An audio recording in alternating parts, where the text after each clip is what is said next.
Hello guys, in this video I am going to show you how to change the language of the Corsica Ferries application. But first I just want to mention, don't forget to subscribe to my channel because at 10,000 subscribers I am going to show you my whole YouTube revenue statistics and growth strategy, how to make money online. Now let's jump into it. First of all, open the application on your phone.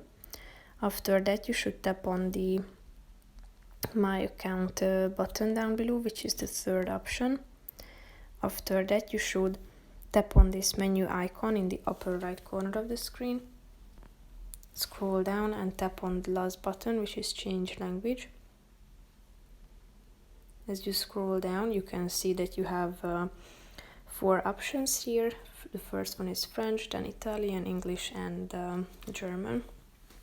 So tap on the relevant one that you would like to change it for, and as you can see the language of the application has been updated automatically.